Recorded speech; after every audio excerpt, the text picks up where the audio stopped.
right, so thank you guys so much for joining me here on this interview. I am so excited to share with you my new friend, Hans Gilbert, and we're going to geek out on legal policies today. And before your eyes glaze over, because legal policies are boring, and I know that, I promise this is definitely going to be an entertaining conversation and one that you definitely want to tune into as a business owner. If you have an online presence, which you do because you're here, you're watching us right now, you are going to want to pay attention to this conversation because it is so vital that you protect everything that you are building in the world, everything that you are doing to make your corner of the world a better place.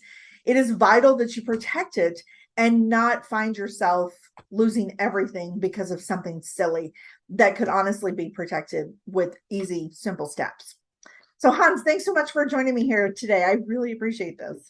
Absolutely, Teresa. Thank you for having me. And I just want to echo the message that policies are boring. I will be the first to admit that, but they're an excellent way to respect your website visitors' privacy rights, comply with laws, and avoid potential fines or even lawsuits. And everything I'll be sharing today, I do want to reiterate the fact that I am not a legal service provider. Termageddon's not a legal service provider. This is just for informational purposes only. Yes. Okay, good. I'm glad that you said that because we do want to make sure people understand where we're coming from here. And we want to protect ourselves as well. So Absolutely. Being married to a privacy attorney, I feel like everything I say nowadays is a giant disclaimer, but that would be a lot of pressure, I think, sometimes to be married to, right? I guess so, but she's a lot of fun though. So she looks pretty fun and like she's pretty good person. Okay. So attorneys are people too. Like they're just normal people. They're just a slightly more logical than the average person, I would say. So okay, I could go with that. All right. Good. So a little bit about you. So you are an ex-digital agency owner. What does that mean? Like, tell us what that means. Yeah, I ran a web design and software development company in downtown Chicago for 7 years, hence where I lost all my hair. Yeah, I ran a 12-person team.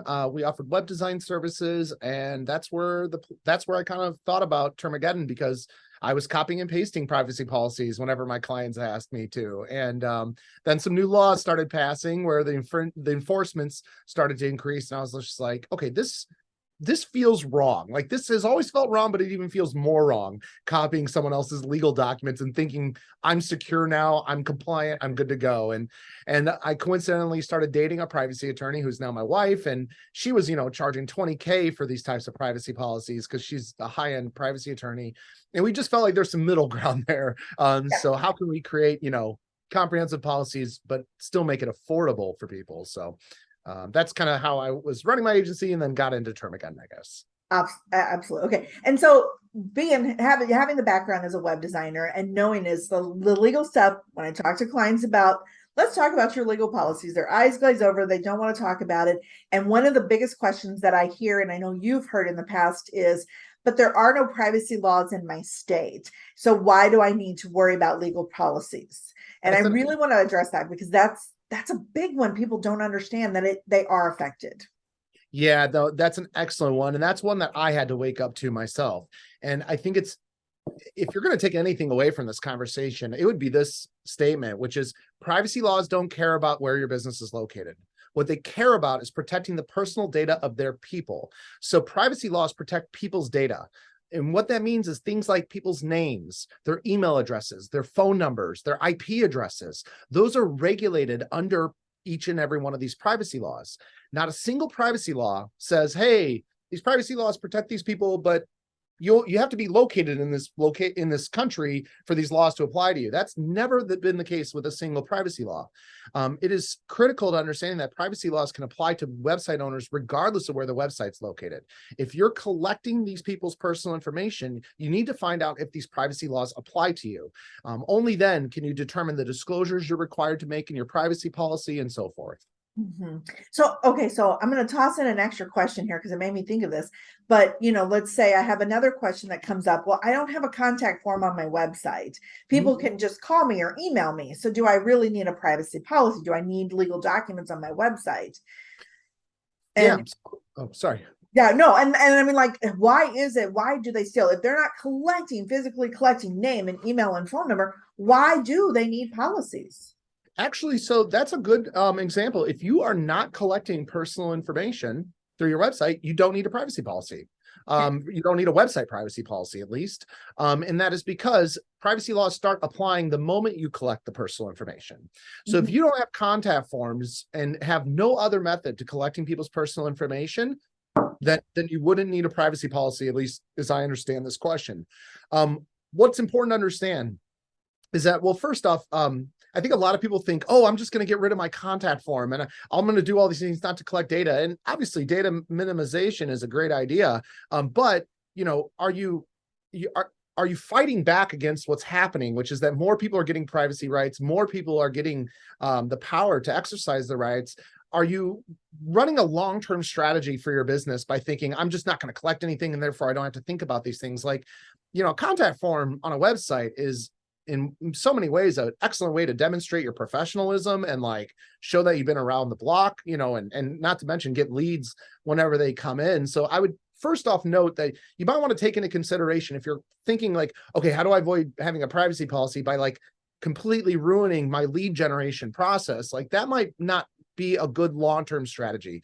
But even outside of that, most modern websites in this day and age are collecting regulated data behind the scenes. So if you are using popular analytics tools or even popular security tools, oftentimes those tools track users on your website and even collect personal information behind the scenes, like their IP address, their device that they're using, what pages they interact with on your website. Those are all excellent examples of where you're collecting personal information, and even tracking people.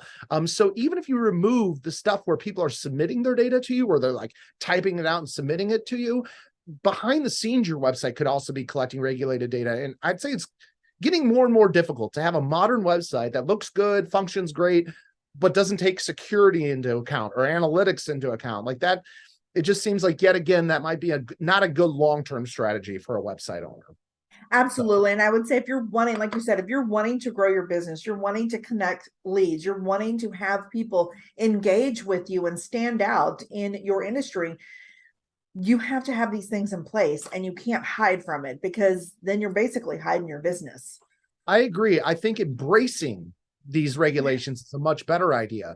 Like, and sit back and think to yourself, do you want privacy rights? Do you want to have those rights to tell a company, get rid of my data? Like, most people believe in people getting privacy rights.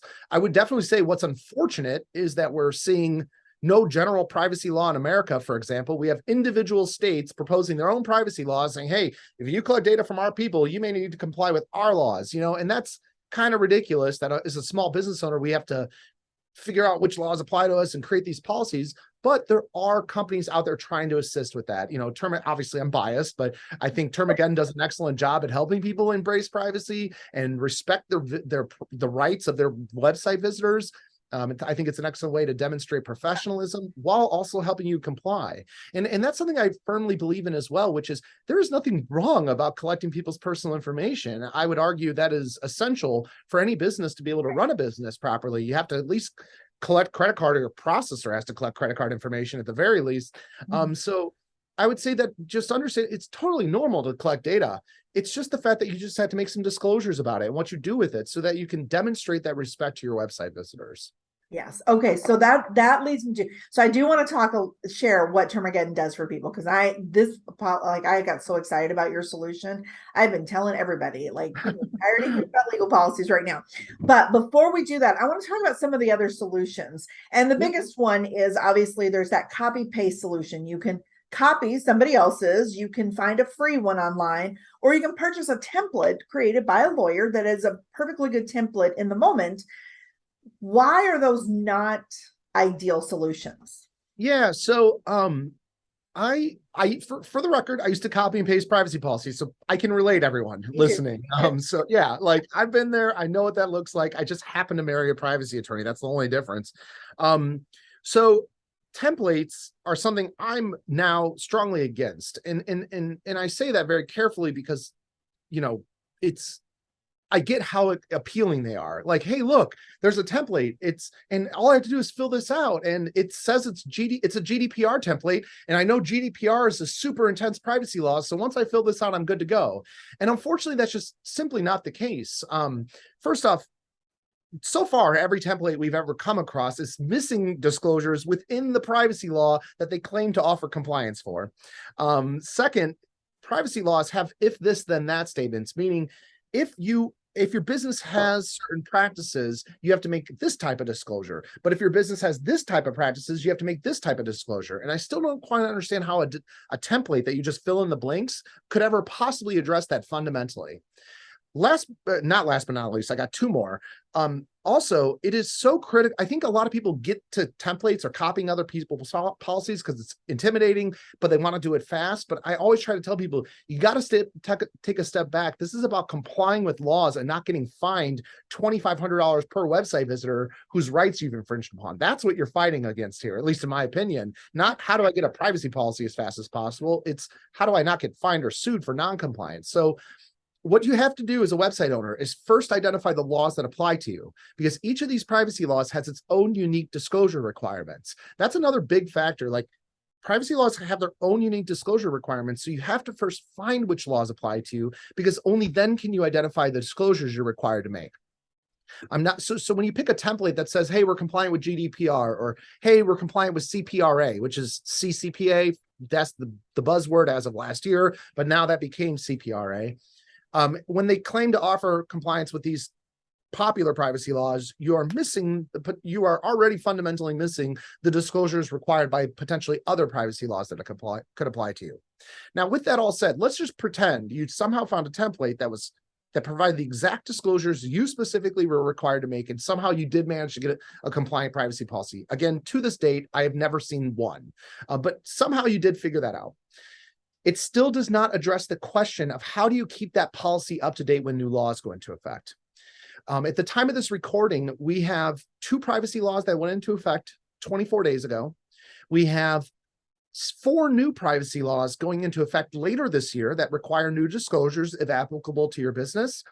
And in our blog, we have a privacy bill tracker just for the US, where we have over 24 privacy bills, each on a state-by-state level. And just like all privacy laws, even though they're protecting people of like New York, for example, what matters is, are you collecting people's data from New York? Because then that privacy law could apply to you. And for the record, New York's they have 3 bills out right now. One of them, if passed, will allow New Yorkers to sue any website owner for as little as having an analytics tool or capturing their personal information without proper New York privacy law disclosures. So, they can sue any website owner of any size located anywhere. So yeah, I mean, I would say templates don't help.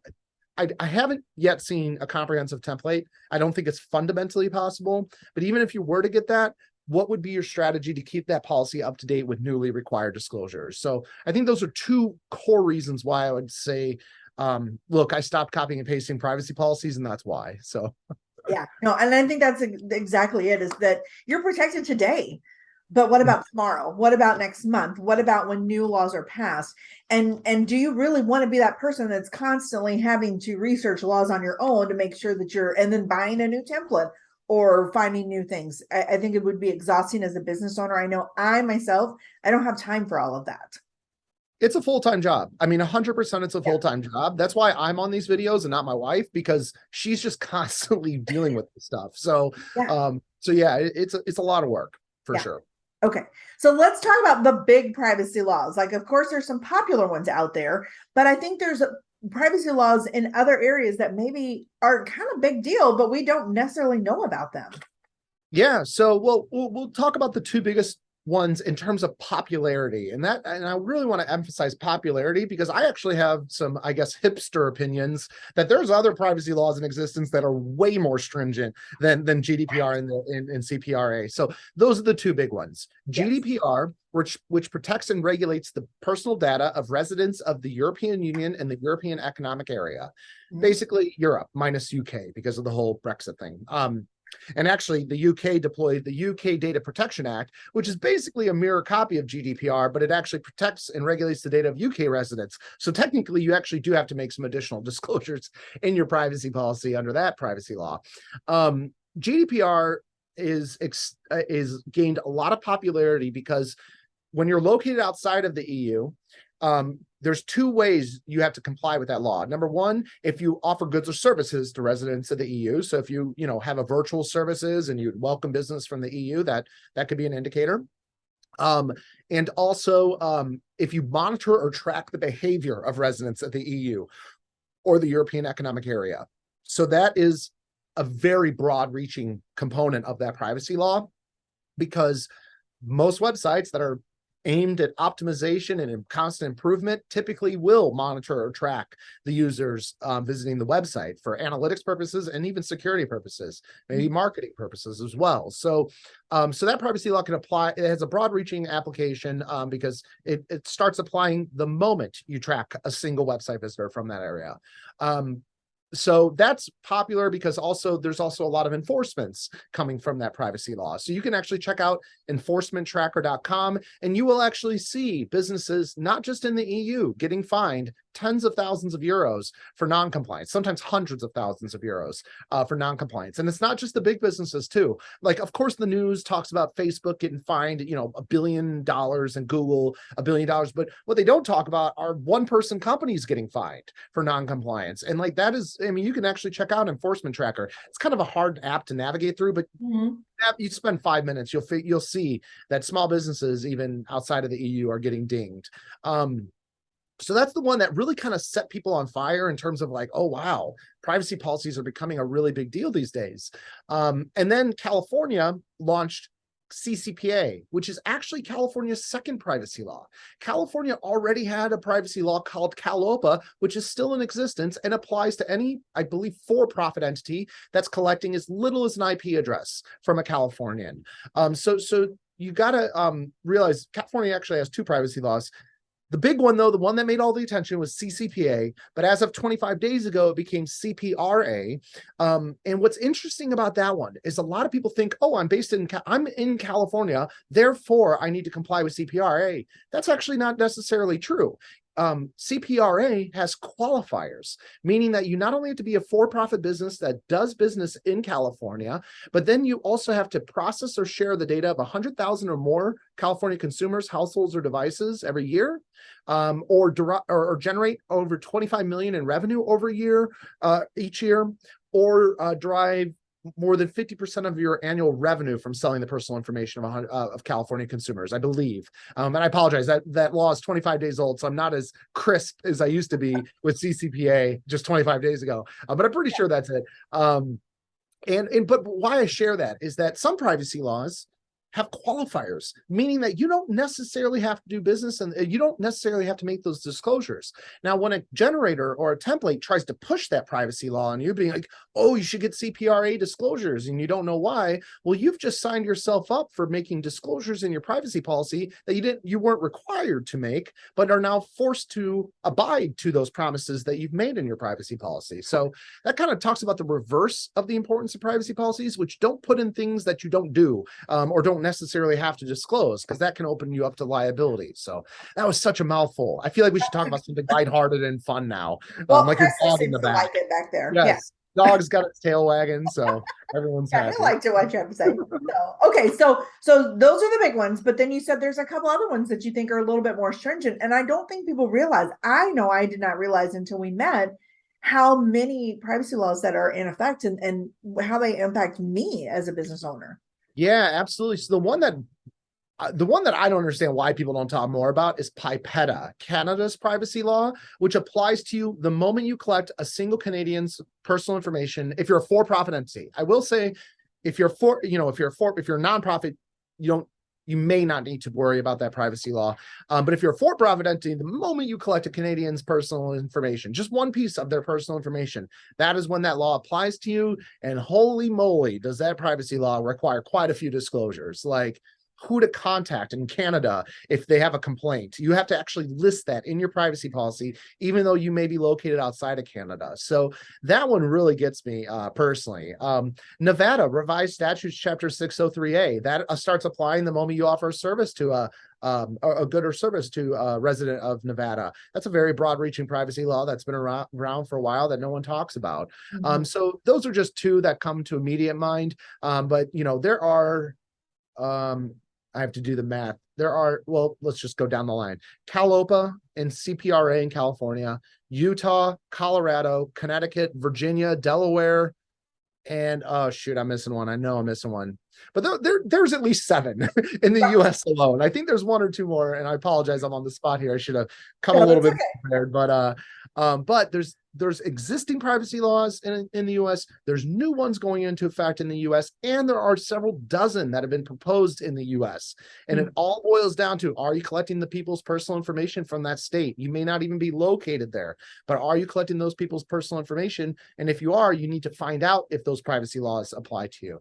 I will note some of the newer privacy laws have qualifiers as well, like CPRA. So it does apply to businesses that process a little bit more data. But again, you got to go through a questionnaire to help uncover that, to figure out if they apply. Yeah, absolutely. And you make it so easy with Termageddon to get through all of that. And so, well, again, we're going to talk about that here. I'm going to see if there's anything else we wanted to touch base on, because this is a really great conversation.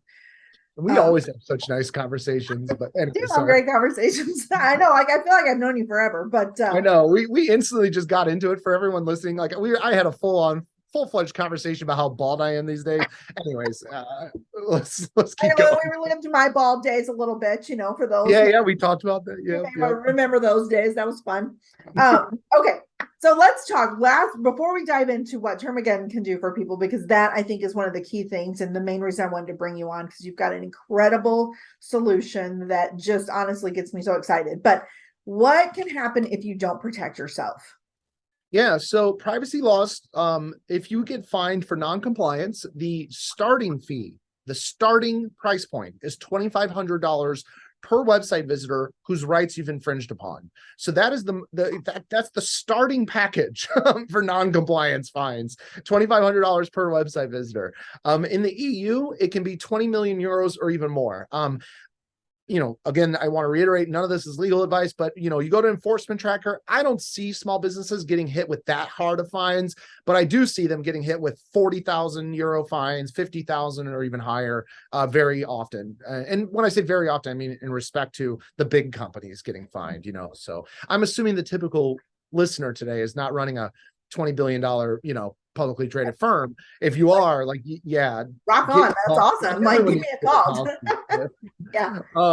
But yeah, so the fact that the fine started $2,500 per website visitor, I think, is just gnarly. I mean, I really I don't know a better word than gnarly. I mean, it's wild to think that, like, and like, don't get me wrong, I kind of don't like the fact that we're a small business owner and now we have to comply with a multitude of privacy laws. I find that kind of frustrating. Like, I get it because we want to respect people's privacy rights, but in the same breath, it's like, man, I feel like small business owners need a little bit easier of a process to get policies created. But until that happens, Termageddon will be here to help people. And then I also want to just reiterate the fact that there are multiple privacy bills in the US that, if passed, they will enable citizens of that state to sue any website owner located anywhere for missing their disclosures within in the website owner's privacy policy. And personally, I think that's when it's going to get nasty. Like, I think ambulance chasers are going to be going down the line, just scanning websites, submitting lawsuits.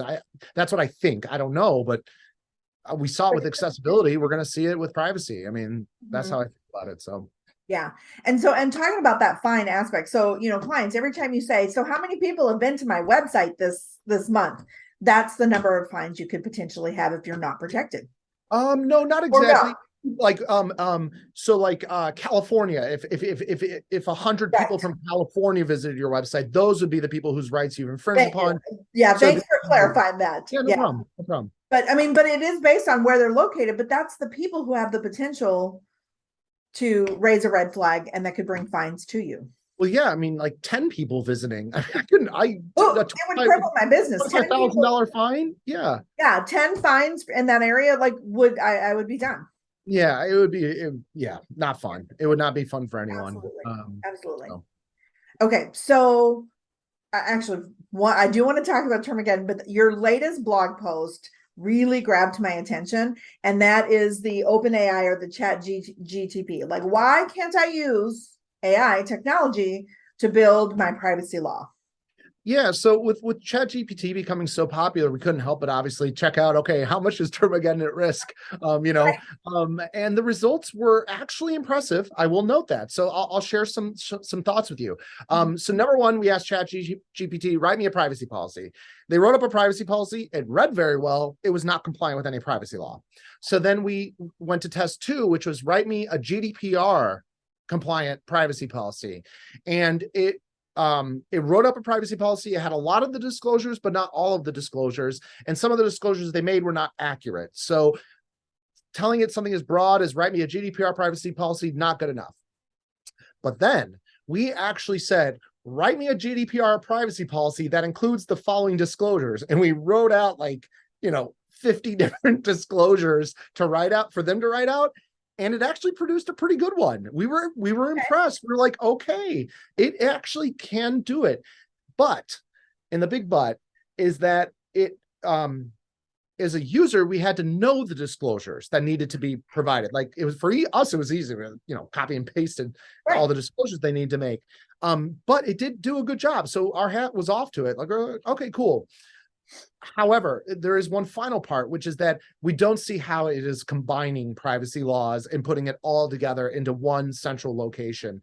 Because, and we probably should test that, be like, create a privacy policy for me that includes CPRA, PIPETA, CalOPA, Nevada Revised Statutes, Chapter 603A, and then include all of these disclosures. And so we should test that. Actually, now that I'm saying this out loud, we probably should test that. It would take a while for us to put that all together and then submit it. But I am now curious, would that work? But again, even still, it all boils down to the fact that you would already be doing the research to identify the disclosures to ask ChatGPT to make it. So, I would imagine that would take at least a month to figure out all of that, just to ask ChatGPT to write it for you. And then you're kind of at the mercy of, did this person just create a sound privacy policy? Or did this entity just create this sound policy for me? So yeah, I don't think ChatGPT is something to consider for your compliance needs. I really am not sold on that.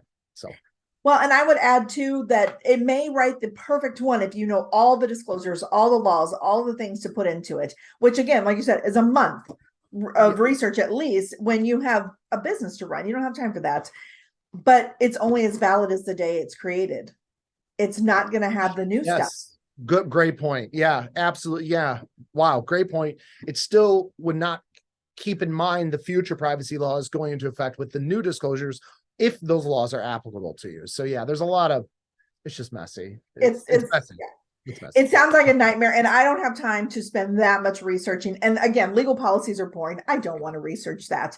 And what's really cool is that you had my website protected, and we were on speed round. We wound up doing speed rounds, but you had my website protected in less than an hour by utilizing the tools that Termageddon offers. And so can you tell us a little bit about that? Because I think this is a really powerful solution that people just need to know is out there. Yeah, so I walked Teresa through the questionnaire. So Teresa just answered the questions, and I think over the course of an hour, well, you have an agency which tends to welcome inquiries from all over the world usually. Yeah. So you needed a very complex privacy policy.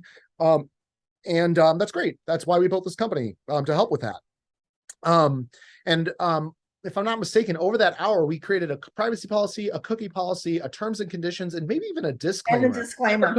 And a cookie consent solution. So, yes. So in an hour, we created quite a few docs.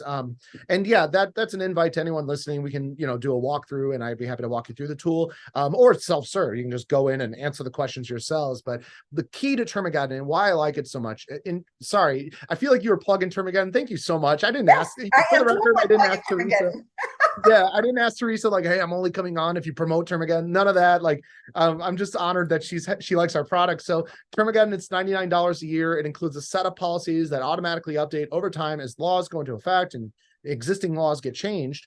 And our tool, why I like Termageddon is because it starts off by figuring out which privacy laws you need to make disclosures for. And I feel like that is the missing component with a lot of our competitors is how do you know which disclosures to make until you figure out the laws that apply to you, and once you hear it, then it kind of makes sense. But unfortunately, a lot of our competitors don't have that privacy background to know that that's fundamentally how you have to start this process out. But anyways, we walk you through a series of questions to figure out which privacy laws you need to make disclosures for. And then our questionnaire adapts and asks you the questions that are only necessary to make the exact disclosures you're required to make. So our thought is, provide the disclosures you're required to make, nothing more, nothing less, and then move on in your life. And now have a strategy to keep your policies up to date over time.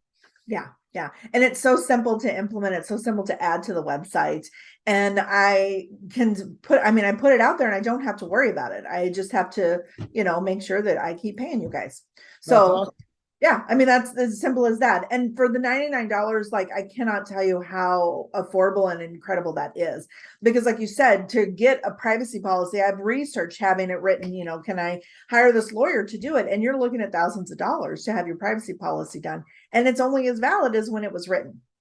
And I will say, if you are wanting to hire an attorney, go that route. Like, nothing beats having your attorney provide you legal services and be able to give you advice on everything. Termageddon, we're a generator, so we don't. That's the con to Termageddon, is that we're not a legal service provider. So that's kind of what people have to weigh out. And for the record, we actually have a law firm partner program, so you're more than welcome to even share your Termageddon license with your attorney, who can then review what was generated and provide edits and customize it however they wish. So yeah. And I do always encourage my clients when we implement those privacy policies, or I do, however I put it on the website, please have your attorney take a look at this. Do not, don't think that I am a legal person just because I'm helping you put those policies in place to protect you. I think that's a mindset. You've got to have a good relationship with the people who are protecting your website, and a legal one is one of that too. I think that's great. And if you are going to go the attorney route and just like, I don't want to deal with Termageddon, Hans is too spastic, I don't want to deal with that. If you go the attorney route, just make sure you ask up front what their pricing is. Attorneys are just like people. Like, I promise they're just like people. They're great people. They're normal people. Glad we have them. Yes, they're great people. Ask for pricing up front and ask them, what is your process to drafting a privacy policy? Because if they're just like, if they don't explain the fact that privacy laws from different places can apply to you, if they don't acknowledge that, you may want to look for maybe another attorney that can maybe take that into consideration. And a great website for that is IAPP.org, where they have a directory. IAPP is the largest privacy organization in the world, like 65,000 privacy attorneys and privacy professionals. They have a directory where you can find an attorney to help you out. But yeah, not everyone has 10, 15, 20K laying around for such a luxury. So they tend to go to Termageddon or another competitor. So absolutely. Okay. Anything else that you could add? I mean, like, we have shared a ton of information already. But I think it was a great conversation, and I really hope people take away the fact that your business is valuable, that you're doing a lot to make your corner of the world a better place, and that it's important to protect everything you're creating. Is there anything else you would want to toss out there at the end here? Sure. Well, one, toss out to you, Teresa. Like, honestly, thank you. I want this recording and just play it every morning I start my day, just to remind me there's people that love Termageddon. So that's awesome. Seriously, thank you. And for anyone listening, I would say, rather than trying to hide from this, I would highly recommend embracing privacy. I still consider this the proactive era because of we're staring down the barrel of with what the future looks like in terms of more people getting privacy rights. And it's kind of like, what we're talking about here is giving people privacy rights and respecting those rights. Don't you want to do that? And for me, when I started Termageddon off, I was like, oh my gosh, I'm scared of getting sued. I'm scared of getting fined and stuff. But I've kind of turned a leaf where I'm just like, this is an opportunity to demonstrate your respect for people's privacy. Yes.